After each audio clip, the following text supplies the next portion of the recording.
live chat going. Hello to our one viewer. Let's see.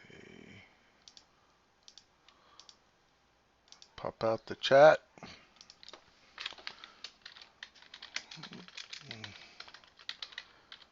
If you are here, say hello. All right.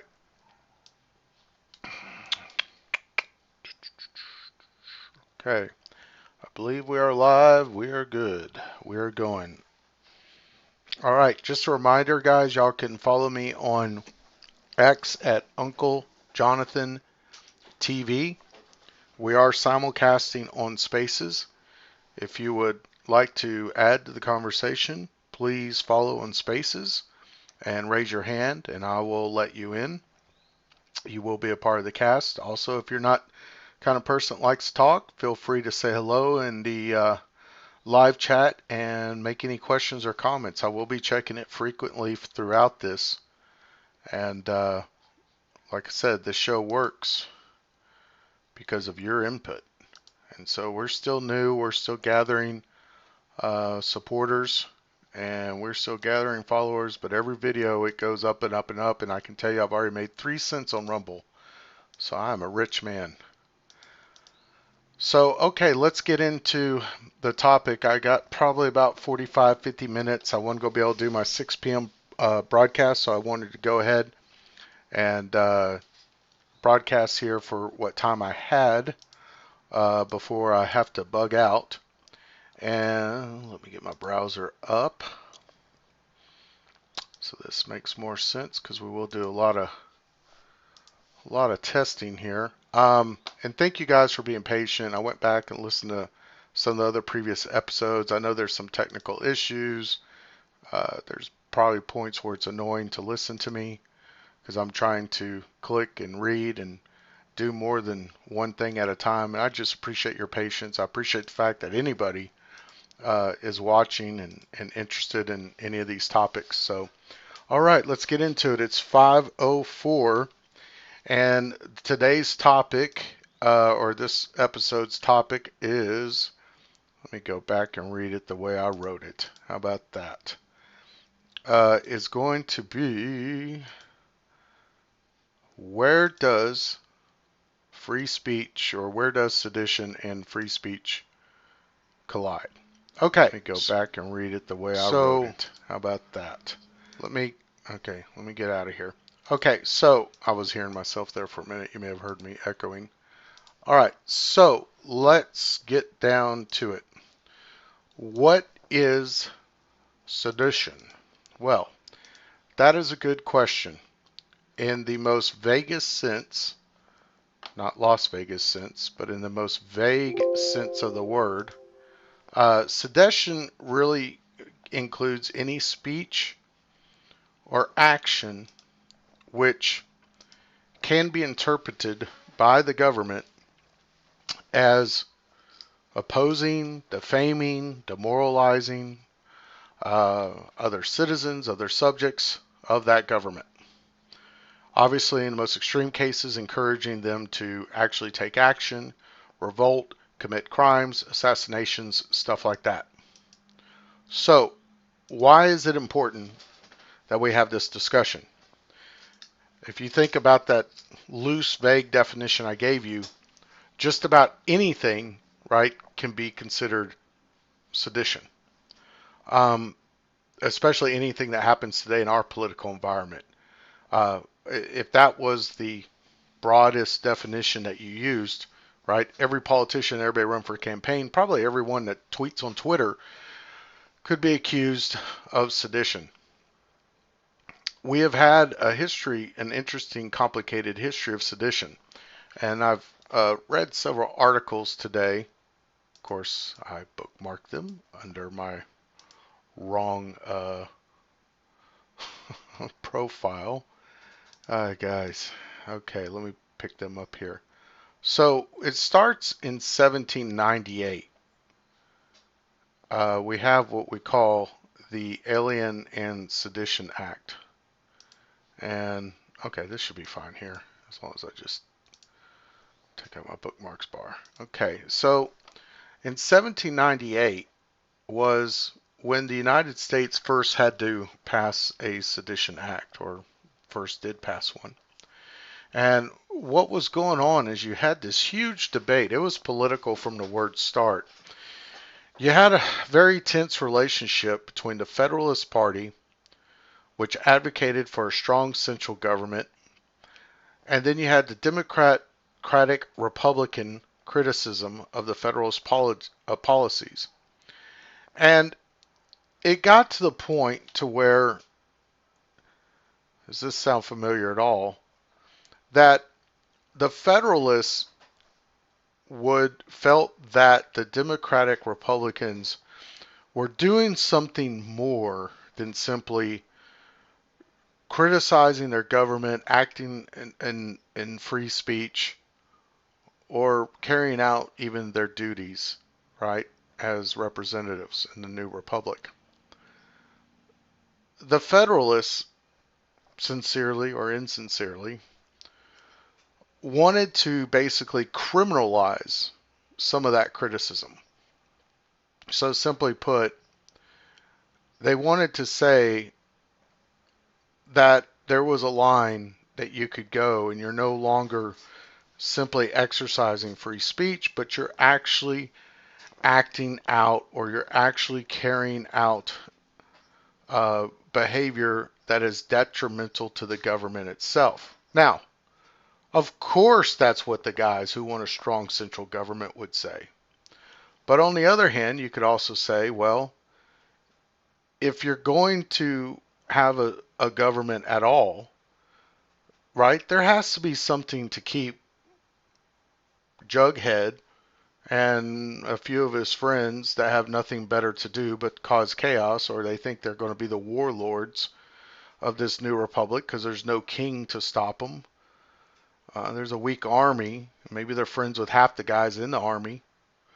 To basically take over the government on a Saturday afternoon because they got nothing better to do. Which, that's a good point as well. So, what pushed all this was not only the tensions, but there was basically the United States was on the verge of war with France.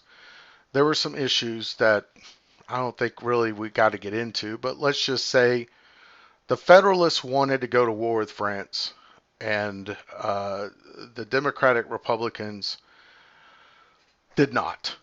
And I think at this time, Thomas Jefferson was a vice president, and this is back when, now this is fun, this is back when whoever came in second place in the presidential election got to be vice president. So you can imagine basically your opponent was your vice president. So imagine if Trump had been Biden's vice president for these last few years. I think that would make things a lot more entertaining. Not sure if it'd be functional, but definitely makes things interesting. So the Federalists were able to ram through with the numbers. The Democratic Republicans did not have the votes. And so the Sedition Act here, I'll quote here from here, was the first Sedition Act passed. And look, Sedition Acts are nothing new. These are laws that probably every kingdom and country had probably has and still has on the books. I know India is going through a big debate about their Sedition Act. And it's always a balance between free speech and protecting the government. And the Sedition Act passed, made it a crime. Well, the first thing called, we hear the Alien and Sedition Act sometimes. I think this one was just called the Sedition Act. The Alien Sedition Act comes into, as what was called was 1918. But this Sedition Act raised the residency requirements for citizenship from 5 to 14 years, authorized the president to deport aliens, and permitted their arrest, imprisonment, and deportation during wartime. Now, this is important because this is the usual excuse for sedition acts, is to protect the country during wartime, even though sometimes it's abused. The Sedition Act made it a crime for American citizens to print, utter, or publish any false, scandalous, and malicious writing about the government. So, the laws were directed against Democratic Republicans, the party typically favored by new citizens. The only journalists prosecuted under the Sedition Act were editors of Democratic Republican newspapers.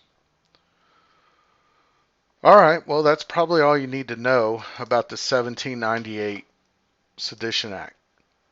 It was a political tool passed under the premise of we're going to war and we got to protect and we got to be able to get these weirdos, these new people that are here. We got to not make them citizens for almost 2.5, 3 times longer than what they normally would be.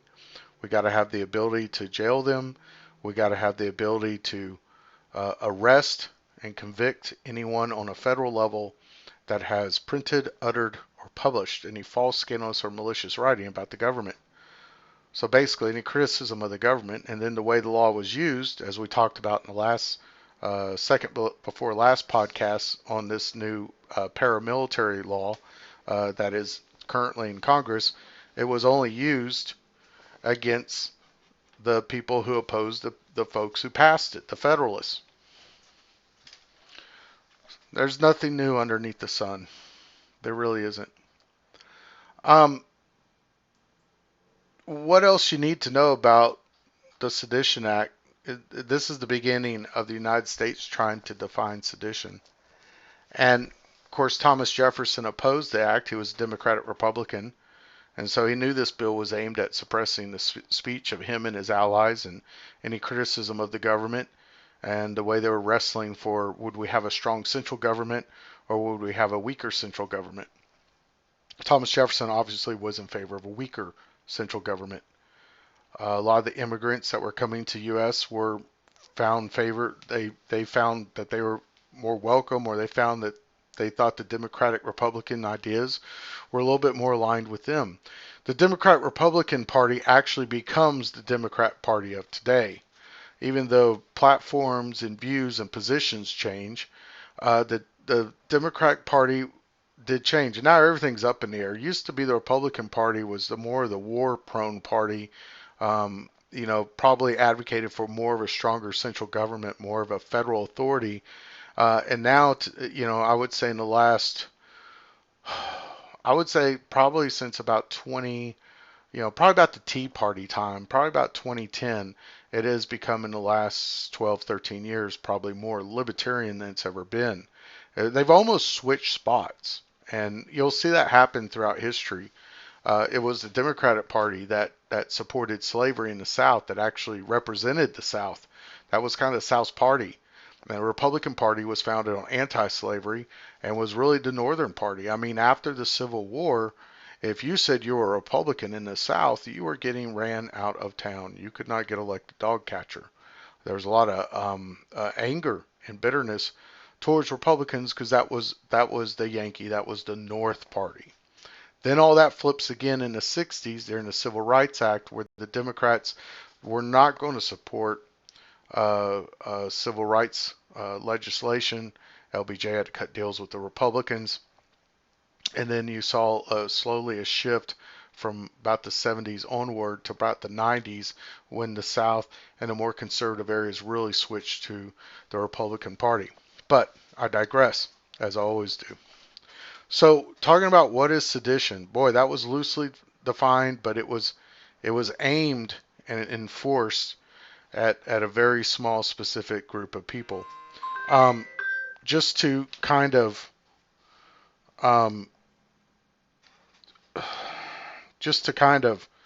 harp on that, and where this leads us to today is that sedition is still kind of vague even under our own statute.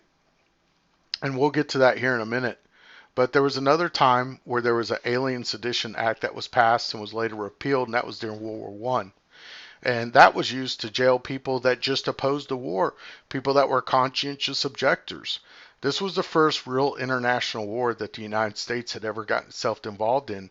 And if you think people now have a problem with the idea of, fighting these foreign wars, they really had a problem with World War I. That was the first time it really happened.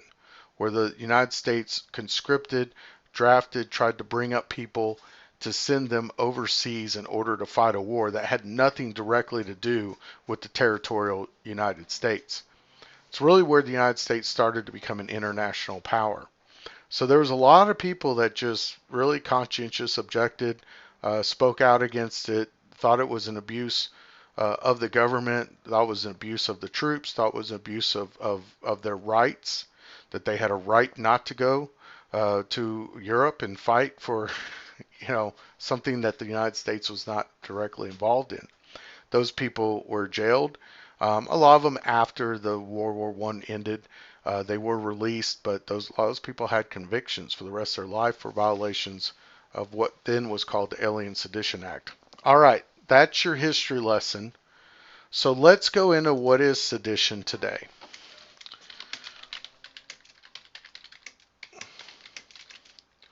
And it's actually what we have today is something called seditious conspiracy. That's the law we have today on the books. So that's a gross ad. I don't like looking at teeth. All right, so here's Title 18 Code Section 2384, seditious conspiracy. And you can just see by the title, we're trying to tighten up that definition to make it a conspiracy.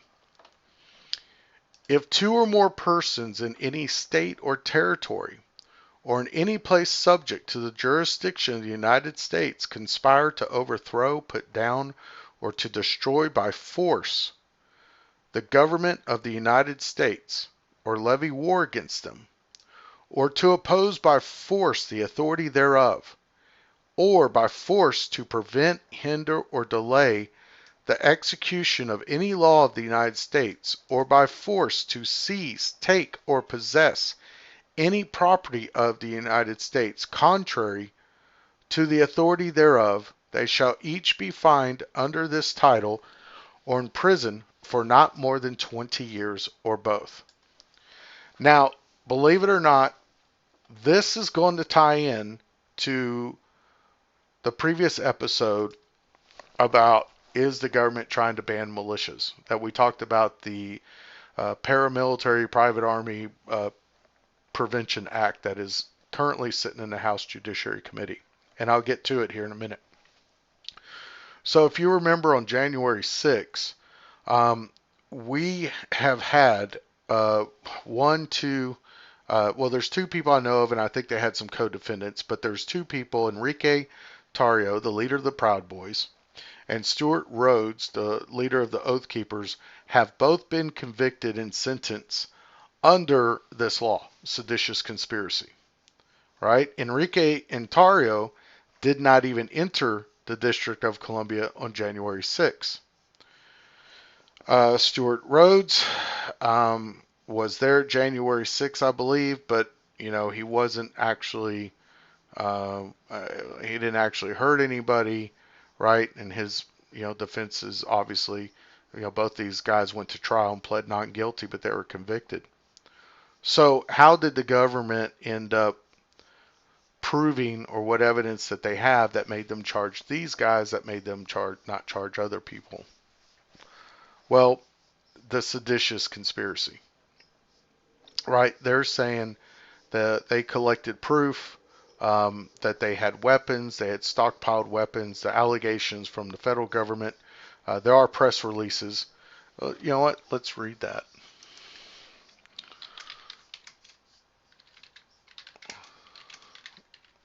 And then you'll see how this came into play. Okay, so here's a Department of Justice press release. Court sentences 2 Oath Keeper leaders on seditious conspiracy and other charges related to the U.S. Capitol breach. This is in May of last year.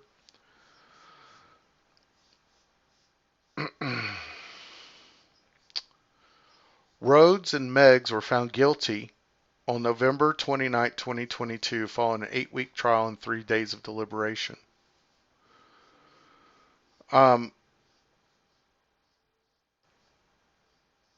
Here we go.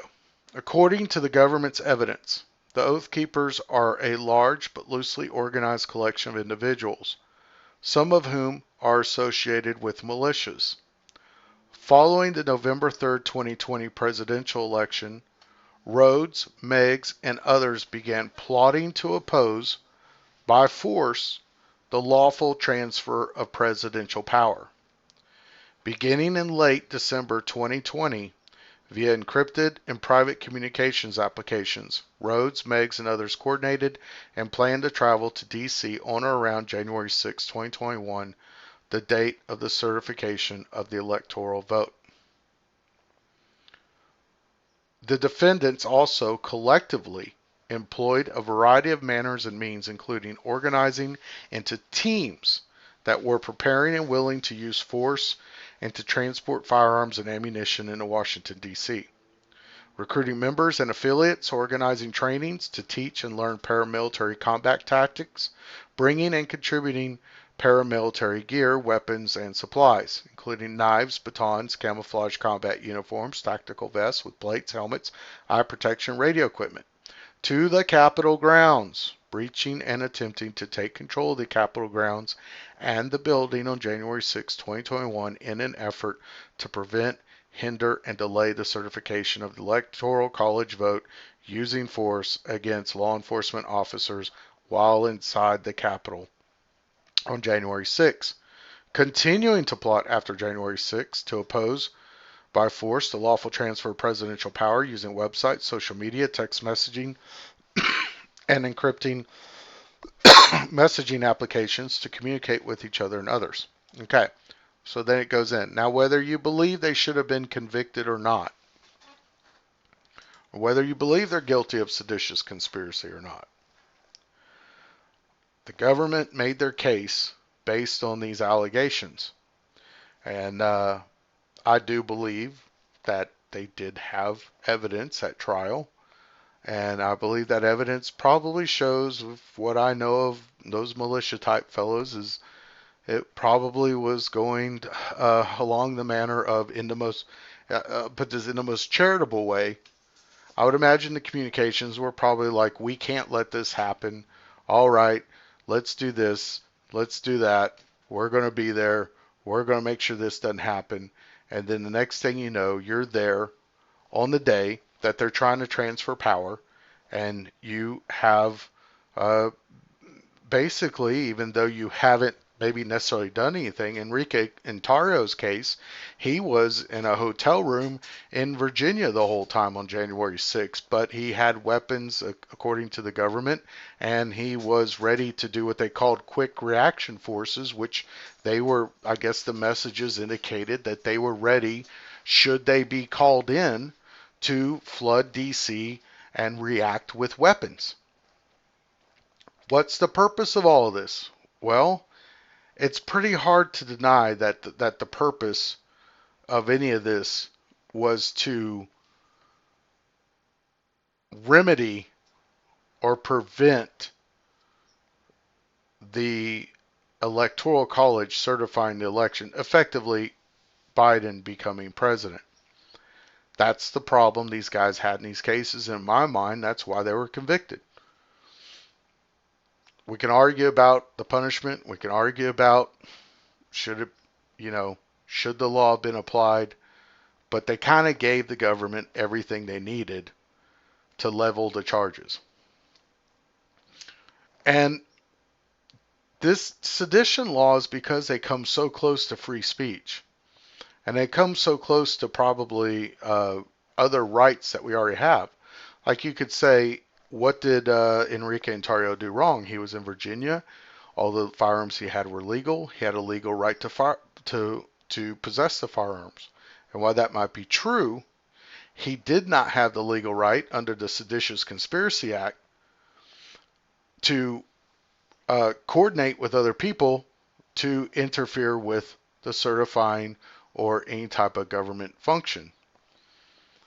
You can argue that maybe he didn't, maybe because Stuart Rhodes was there and actually in the protest, maybe he actually committed it, but maybe Ontario didn't. I wasn't in the trial. I didn't, read the transcripts. I wasn't there, so I can't tell you what I would have decided. But I can tell you, it's kind of like you have a right to legally own a firearm. You have a legally right to own a baseball bat, right? But if you're planning on using that weapon, um, in a crime, like you own a firearm, you say, look, you tell somebody, I'm going to go rob a bank tomorrow. And me and three other guys, we got these guns, and it's a Glock pistol, and it's black, and it's got, this many bullets in it, and here's the serial number of the weapon that me and my friends are going to use to go rob a bank tomorrow. You better darn believe that that weapon is going to be used as evidence to prove that you were in a conspiracy to go and commit armed robbery. Or if you go and commit it, that you were, that's going to be used as evidence to prove the crime. They're going to take all those messages. They're going to take all because that's going to lay out the motive and your intent. So you can't just say, let's say you got caught before you actually pulled the gun out. You can't get caught and say, I'm a concealed license holder. I was just here. You can't. You can only take things up so far, but all that evidence is used to prove that you really weren't there to open a checking account, and you're just exercising your right to carry a weapon, or you forgot that you weren't supposed to carry your pistol and it should just be a misdemeanor or unlawful carrying charge. That evidence is going to be used against you. Now, I don't think if all this is true, at least in the Rhodes case, I would think that would be really hard not to convict somebody if I was on that jury of seditious conspiracy. Like I said, I hadn't seen all the evidence, but let's assume that this is true. Man, that's a really hard one to pass by. But where sedition and sedition laws and kind of what we're talking about today, and I kind of wanted to go through this because this is the most extreme example. But there's also been other examples where sedition convictions and charges are more like 1798. Typically, when people face sedition charges, it's usually due to speech. And so, well, where does the line from free speech and sedition? These cases, we're talking about overt acts that these guys took. Let's say if you believe the government's argument, you believe that these guys got together with other guys, said, we're going to go to D.C., we're not going to let this happen, we got weapons, we're going to use force if necessary. And then, obviously some force was used there at the Capitol that day. But where it gets really tricky is when you go back and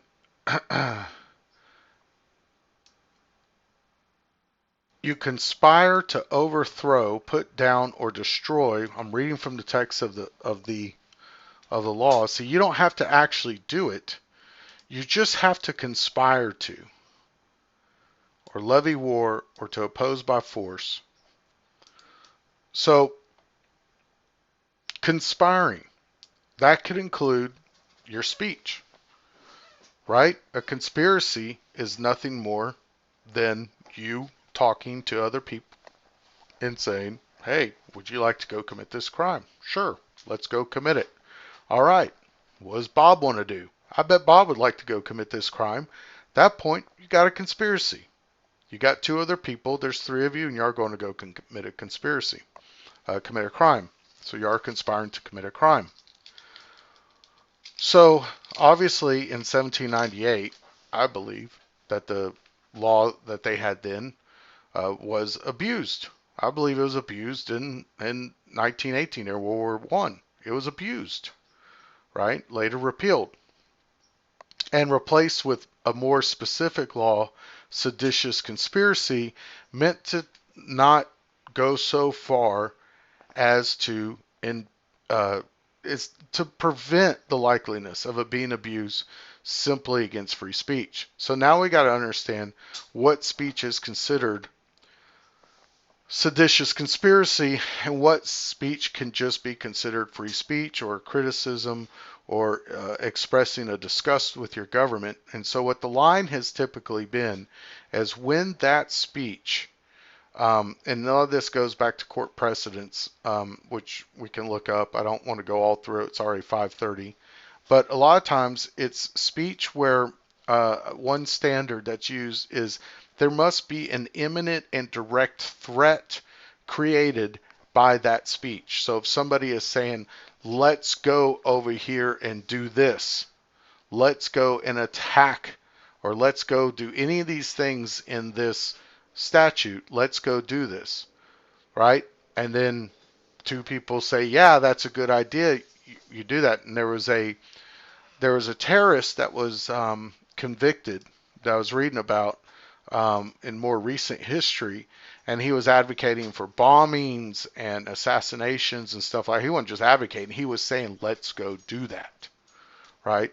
So that's the kind of speech is when you're telling people directly to go and do something, go and commit something using force. You don't have to actually do it. You might not even have to actually have plans to do it, but your speech is saying, hey, let's go and attack the government, right? That's when somebody could be interpreted as actually crossing that line from free speech to actually committing seditious conspiracy. Now, it has to be also something that's spoken out to others, right? To where they can respond and say, yes, let's go do it. But their response is not necessary. It gets gray. There is a gray area. It is very interesting. But learning where sedition meets your free speech, I think is something that people should understand because there are limitations on sedition. So I want to try to find that article. Oh, everything's on Proud Boys. Proud Boys, Proud Boys, Proud Boys. Oath Keepers, Oath Keepers. That's not what I'm looking for. And again, sedition convictions and cases are very, very rare. I think the government is because your case can go, if you're the government, right? You don't want to charge everything as sedition that you think might be sedition. You could easily get a ruling that says, no, that's not. I remember the flag burning issue, right? People used to think it should be considered almost sedition to burn a flag. It got pushed by some people, and then the Supreme Court ruled it's free speech. So that sets a precedent for now that type of behavior. Let me see here.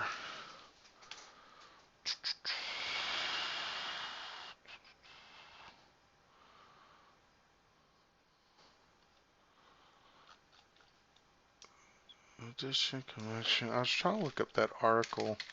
Oh, I know where it's at. It's in my browser. Let me pull up this other article. And guys, I'm trying to get better at being prepared. I really am. I know it's not fun to listen to me just sit here and look up stuff. There we go. There we go. There we go. There we go. I'm trying to do it too, where,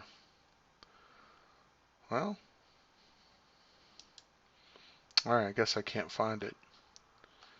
But we can also go into the Sedition Act. Here's a great article on the Sedition Act of 1918.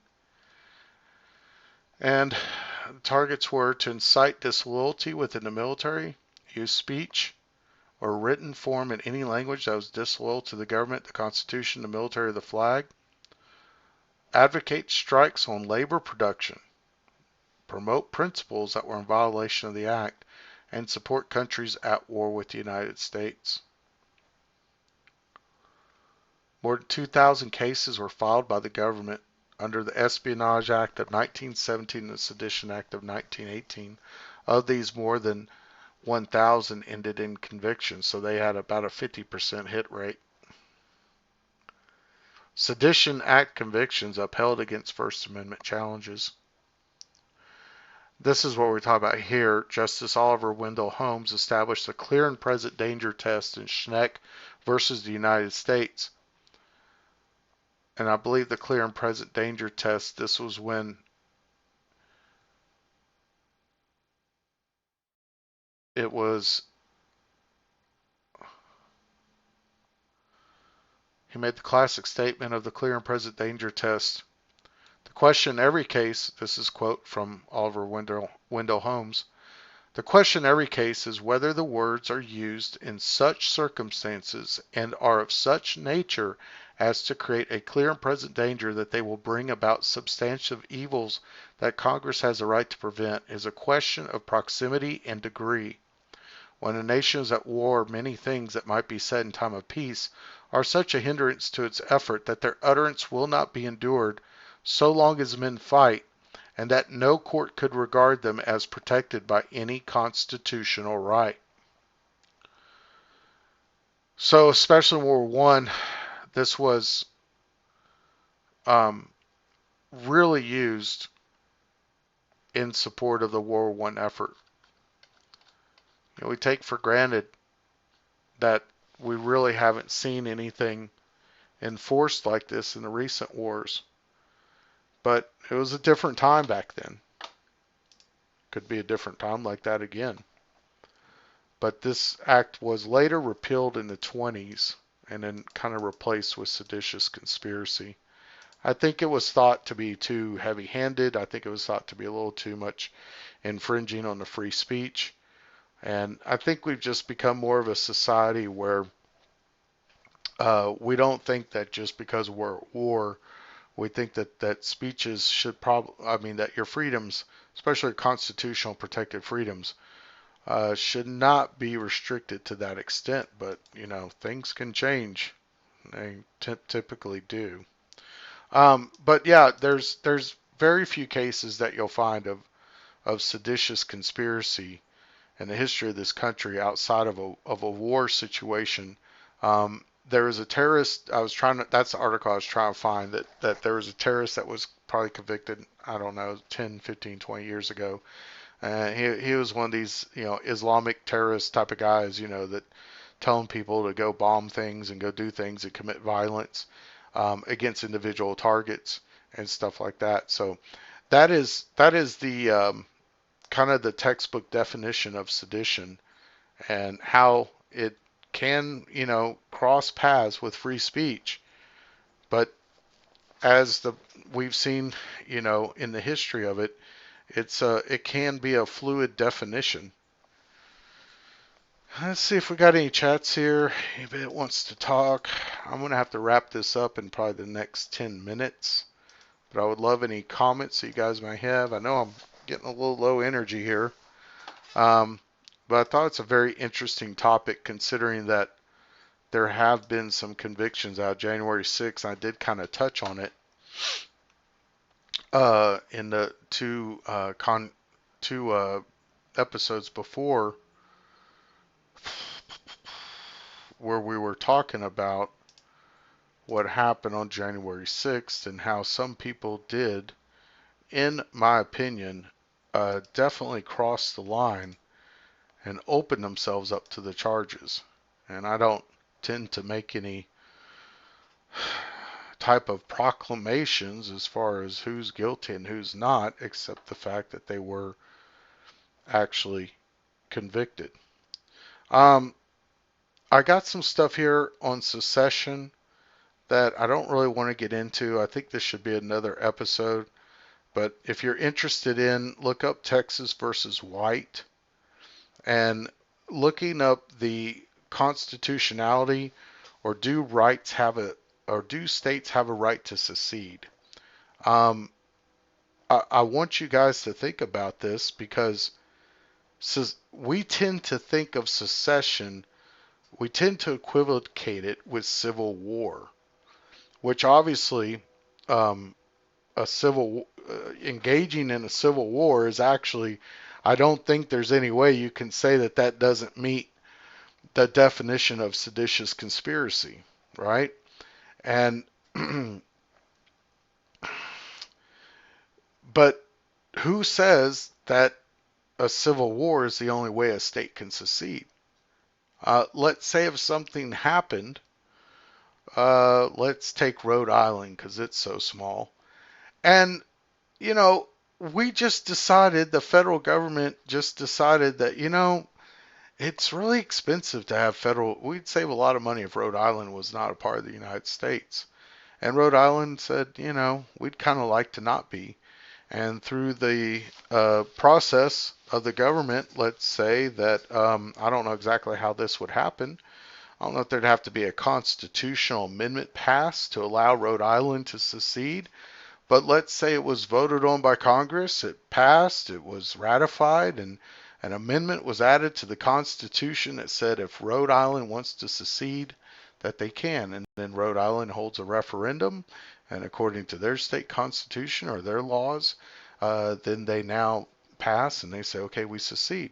So that's a way that a state could secede very easily. Now, more likely, I think that would only happen through a constitutional convention, which you need 33 state legislators by a 2/3 majority to agree to call a constitutional convention, which basically would allow them to gather and propose and try to pass amendments outside of Congress. But it could be done. Deals get made all the time. Is it likely? I don't know. Maybe not. But anything is possible. But I kind of fell into that, rabbit hole earlier today while I was looking up the secession thing, and I think that's probably going to be the next episode, and about what are the arguments for and against a state's right to secede from the Union. It's a very interesting topic, and it's not very clear. I think sedition's clearer than secession. And I know there's people that say, well, after the Civil War, the state's in revolt. But you've got to also remember that the states didn't just revolt and say, we're no longer a part of the United States. If you remember, the Civil War starts with an attack on Fort Sumter. It starts with an attack on a U.S. fort by the South Carolina Confederate forces. So it starts, if you look at the seditious conspiracy, it starts with a group of states, a group of people, whether, loosely organized or organized very tightly in the Confederacy, of immediately attacking a federal government military installation. And so you wonder, like, well, had that not happened, would have military action, would there have been an immediate military response, or would there have been more discussion and more negotiation between all of the parties? It's an interesting thought, and it's an interesting argument against violence as well, in my opinion. But so I'm going to look into that. I think that's going to be the next episode, probably tomorrow morning at 6 a.m. I don't see any more news on the border. Looks like it's been kind of quiet. I did see Alex Jones had the guy on that's leading the trucker convoy. I think they're going to start showing up here in the next couple of days. I think they're saying February 3rd. So looks like at the end of the week. I haven't seen any reports of militias or anything like that showing up in the area. But if you guys see any reports, feel free to tweet them at me, send me, messages here on the live chat. I would love to cover more stuff about the border, but there just doesn't seem to be much happening. I will say this, a little bit of clarification. So the Supreme Court ruling was just a response to an injunction that was filed that prevented the Border Patrol and the federal government from going in and cutting the wire. There is an ongoing lawsuit that Ken Paxton, the Attorney General, is representing Texas in, that is basically saying that the federal government has failed. So usually you'll file a lawsuit and you can request an injunction. So, for example, if I have a neighbor and they are doing something that might cause irreparable harm, right? Let's say I have a neighbor and they are, uh, you know, I don't know how to say it here.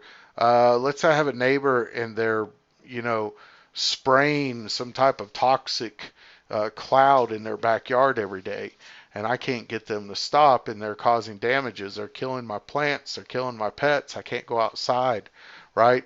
And I could say, look, this case is going to take 6 months, 7 months, 8 months to get through the courts. And, in the next 2 weeks, I've already suffered damage, and I won't have a backyard in 2 weeks because whatever they're doing is killing everything that's alive in my backyard. So usually when you file your lawsuit, you'll also request an emergency injunction in that circumstance. And that's what Texas did here. They asked for an emergency injunction to put up the wire. Uh, or no, I might have it backwards, or maybe the federal government asked for an emergency injunction to cut it. Either way, the originally Texas got it in their favor, so it's just the injunction was separated out of should we stop this action right now, like a restraining order? Should we stop this until we can figure out the case and make a final ruling? And it's always in the interest of what's called irreparable harm. Okay, so it's like if I turn out to be right in that metaphor or that figurative or that example I give you, right, then just because I win my case isn't going to make all my plants come back to life and my backyard come back to life that was killed, right? But on the other hand, if I lose, right, it really doesn't take anything away from my neighbor. He might say, well, I didn't get to, run my fogging machine or whatever he's doing that's causing all this noxious cloud, right? My harm will be greater because it's not something that can be undone easily. Whereas his is just an inconvenience while we go through the lawsuit. So those are the type of things that courts consider an injunction. So that's what they've been considering in this injunction about the wire, which is, well, who's going to suffer the irreparable harm? If the wire is cut, then Texas is going to suffer irreparable harm. And then that went to Supreme Court. The Supreme Court said, no, Texas doesn't have a good enough argument for irreparable harm, so we're knocking down the injunction, effectively saying that until this case is decided, that the feds can come in and cut the wire, to of which, as we know, the Texas government has said, not going to happen, and now we have what we call as a standoff. So I think it's a good thing that things have been quiet, things have kind of calmed down. I know Iran is in the news. I mean, what the heck, man? That's just been thing boiling over. It's sad that 3 servicemen died, but this is what's going to happen. If you're going to act like an empire and have all these posts all over the country, they're going to become targets. And we really have to think about as a country. I think I'd like to see us explain more why we have troops where we have them, if they're needed. I would really like to see people get a lot more involved in expressing either support for or against it, because I think a lot of us don't even think of it. We're just so accustomed to having all these bases all around the world and servicemen, and I think that we're better served to, really seriously consider why those things are happening. And look, even if we support it, at least understand why. But that's my opinion. Everybody's got football to watch, and Real Housewives of Beverly Hills to watch and catch up on. So who has time to dork out on that? But I appreciate you guys watching tonight. Like I said, I'll try to be a little bit more prepared in the future. I prepared as best I could for the sedition argument here and the sedition little podcast we're doing here on what is sedition and understanding better exactly what those guys at January 6th that were convicted. Now remember, there were thousands and thousands of people there. There's people being charged with all kinds of crimes, from trespassing to assault to interfering with a government proceeding. But only, a handful of people have actually been charged and convicted of sedition, right? I think there's 4. We got 4 or 5 or, a handful, definitely not more than 8 or 9 out of the 1,000 that were there. So remember, this sedition is a very specific charge. It's a very specific thing. It's not just you went to a protest and you got rowdy, and even that you went in and stormed a building. It's seditious conspiracy. You had plans to actively engage in overthrowing the government or interfering with the government. Very, very serious charge. And going back to the Prevention of the Paramilitary and Militia Act, so one of the things, if you notice, the maximum penalty is 20 years. And I think one of the things that they want to do with that act is backdoor, because now you could also charge these guys that have been charged of sedition. You could also charge them under that act, which, if you remember what we discussed, the enhancements, if somebody is killed or murdered, right, during that or injured, are enhanced. And I believe it's up to life in prison if somebody dies. And we all know that somebody died. And it doesn't say you have to have been guilty of murdering that person. So they could use the fact that Ashley Babbitt died, who was on the side of the protesters. They could use the fact that she died, which is unequivocally, she did die in the protest. I know people argue about the police officer that got hit with the fire extinguisher and that had a stroke the following day. Well, we can argue about that. You don't need to argue that. It's on video. It's as clear as day that Ashley Babbitt is sitting there outside the chamber, and she's shot by a Capitol Police or Secret Service agent, and she dies. Well, the fact that you are under that law that they want to pass and that somebody died would have had these guys up for being charged under that law if that law had been passed by now, or when that January 6th happened, they could have been up for life imprisonment. Instead, the maximum they could get was 20. So again, that's why I think we really should think about the laws that are being passed. The outcome of January 6th is that there's going to be a lot of these laws passed, and they're going to have a lot of stuff in there where they're trying to, I guarantee you these guys, the people that prosecute these guys, the politicians, the Democrats, do not believe that 20 years was enough for these guys. They would have liked to see these guys locked up for the rest of their life. Very perilous times. Be very smart. Do not be stupid. Do not commit seditious conspiracy. All right? We have a system, although I think it's broken, although I think it may even be broken beyond repair, we have to try to work with the system. And if anybody does need to stand up to the federal governments, it should be the states doing it, like Abbott is doing under the Constitution. Make those arguments and see where those go. Let the states, you don't want to be, and this is the big problem I have with militias, why I do think people have a constitutional right to associate, to train with weapons, and do with whatever you want. I think that's an infringement on those rights to outlaw that. To think that you and your friends are going to be the ones to push your will or to instigate something. And that's what I think the problem I have is that these guys think, you know what, the conditions are right. I'm just going to throw, the match into the tinder and try to funnel the outcome. And I don't think that's right. I think that if there ever is a time and a place that we all have to reevaluate our system of government, I think that it has to be, we have to look at the consent of the people, right? And we have to seriously think about that, and we have to do that legally and lawfully and peacefully. I think doing it in a way where you're just trying to enforce is really about your own ego. I think a lot of these guys just really want it to look tough, look cool, and I think they're ahead of their skis. I think they're way ahead of things, and I think honestly, these things don't get done by simply just enacting force. You go back to, I guess you go back and you look and you say, well, we remember the forefathers not for all the people they shot, although George Washington was also a general.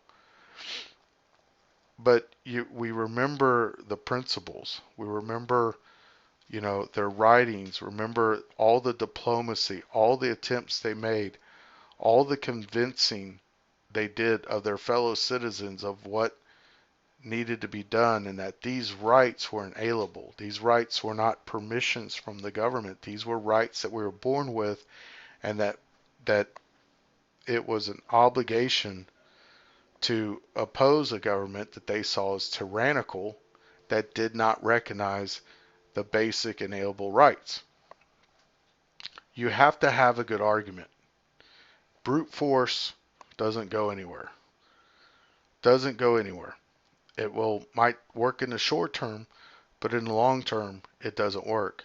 And I think that's the problem I have with many people I've met or talked to or read about in the militia movement, is that a lot of them have a desire to accelerate, to be the ones to provoke something, and there were accelerationists. If you look at history in the Civil War on both sides, there were people that were trying to make this happen faster and faster and faster. And I have a lot of respect for the people that did everything they could to let things play out, to let diplomacy play out.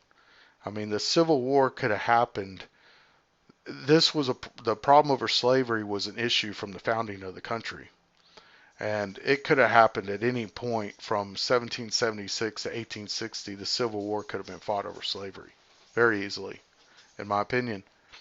You got to 1820s, 1830s, 1840s, and 50s, and things just kept heating and heating and heating up. And to be honest with you, they almost made it. If the Industrial Revolution would have happened before the Civil War started, if they could have held off the Civil War another 20 or 30 years, the Civil War may not have ever happened. Industrialization would have probably taken over to where, regardless of the moral arguments, slavery may not have even been an economically viable option. Vile, yes, but not viable option for a lot of the plantation owners. And I know that's cold comfort to say, well, tell that to the slaves. I understand that argument completely. But if you're talking about what benefit is there in pushing back conflict, right? There's a limit, I guess, for everyone, but what benefit is there in diplomacy and compromising and pushing back conflict is that it might not be an issue down the road. You might be able to kick the can down the road long enough. And there's some things you can do that with and some things that you obviously can't and shouldn't. But, it's kind of like if you have a loved one, right, and they're upset about something, they want to argue about something, and you know that if you just kick that can down the road, that 5 minutes later they're going to be fine and forget all about it, right? Or you can have a knockdown, drag out about it right then and there, but it's not going to end well for either one of you. So something to keep in mind, with, the problem I have with, people that think that they're going to show up and do this. And there's groups on the left. I mean, Antifa, they're trying to do the same thing. They're just the other side of that coin. They think there's going to be a communist revolution, and some days I think they might be right. And they're trying to accelerate that, and they're trying to make that happen as fast as they can. And so they're looking for opportunities. They exploited the BLM movement. They exploited the protests that, whether or not you think they were just or not after George Floyd. If you don't think they exploited the heck out of that, then you don't know what's happening. That's what I tried to tell people. These protests were going beyond simply people protesting excessive use of force or police brutality. Heck, I protest police brutality. I don't want to see police, abusing anyone. And what happened to George Floyd probably wasn't all on the officers. I think indifference to his condition was pretty bad, but also the officers were doing their job and they had arguments too, and they were scapegoated. But regardless, we all know there's been instances of the police getting out of hand, and we should hold the police accountable. But Antifa jumped all over that. and we're trying to push and steer things. And you have to be aware of people that aren't there for the right reasons, people that are there for their own ego, they're there to steer their own agenda and not work within the system and not play the game. So that's all I got to say. It's 6:01 p.m. Thank you guys for staying with me. As you can tell, I got a tie on. I got to go to an event here, so that's why I'm not going to be on at 6 p.m. So I hope you guys have a good night. God bless. Be good to each other, and I'll see you guys at 6 a.m. tomorrow morning, God willing.